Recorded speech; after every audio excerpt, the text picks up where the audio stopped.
It's not part of the prescribed Islam. We know in prescribed Islam, we know it's very clear. اليوم أكملت لكم دينكم. Today I have completed your faith for you. And we know what the faith is. It's built on 5 pillars. I cannot come and bring something new, the faith. We fast only in Ramadan. I cannot come and say, for example, today we should fast. Labor Day we should fast. Okay? I cannot.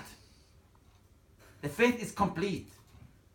What happened? People tried to confuse people and mix their faith for them. You sit like this here, cross-handed. Oh, this is the Prophet ﷺ did not do it. Wait, give me a break. He did not say, the Prophet ﷺ did not say this is haram, do not do it. Why? So they want to strict people, tie their hand, and in the end get them out of the faith when they see the faith is too strict.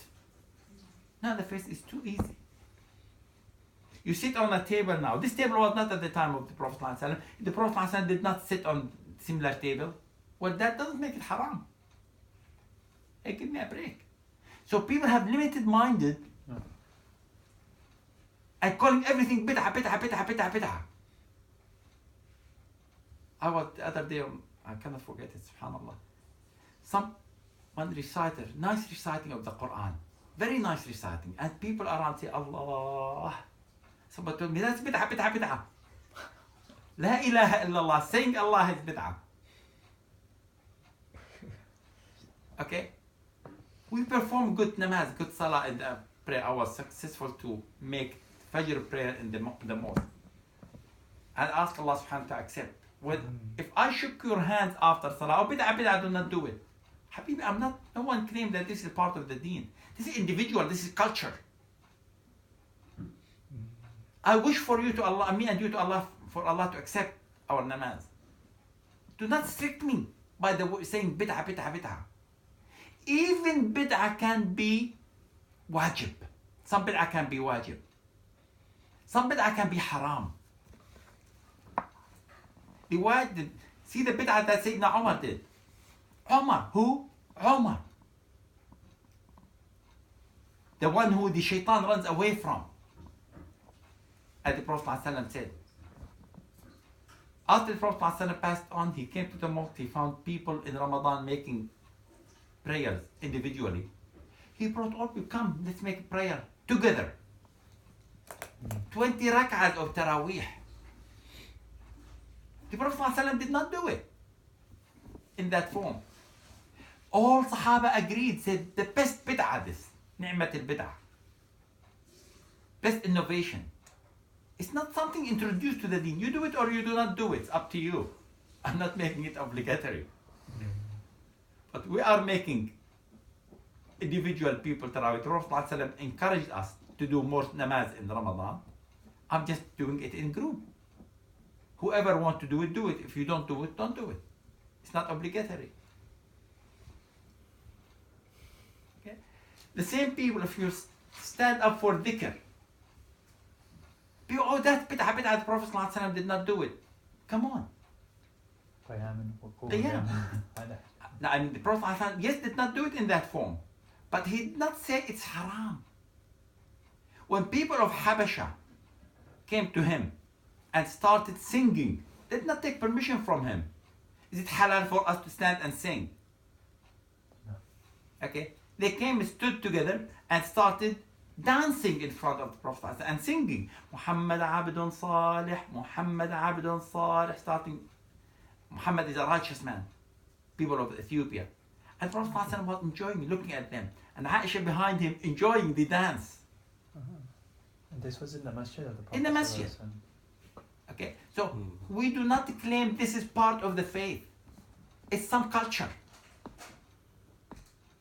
If you do it as a culture, do not claim it's part of the faith. You call it spiritual dance, call it. But it's not part of the deen. So you cannot call it bid'ah.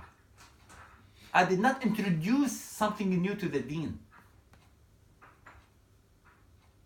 No. Okay? So let's not be taken or confused by whatever people and unfortunately it's very common around what they call bid'ah. وكل هدي للنبي قد رجح فما أبيح افعل ودع ما لم يبح. Every guidance of the Prophet ﷺ must prevail. So do whatever is been permitted and leave whatever has not been permitted. فتابع الصالح ممن سلف وجانب البدعة ممن خلف. So follow the righteous early Muslims and avoid any innovation done by later Muslims. Okay.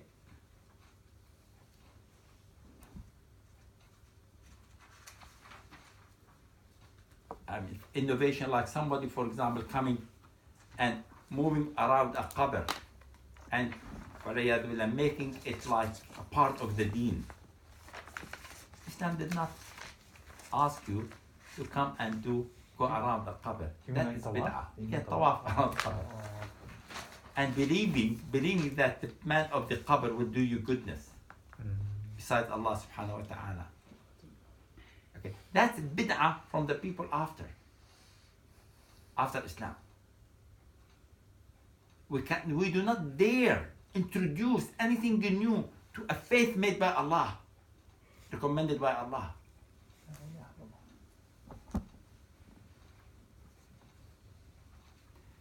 Sheikh is reminding us here that bid'ah has 5 rulings. It can be wajib, it can be like the ruling of Islam, it can be a mandub, it can be makruh, it can be haram.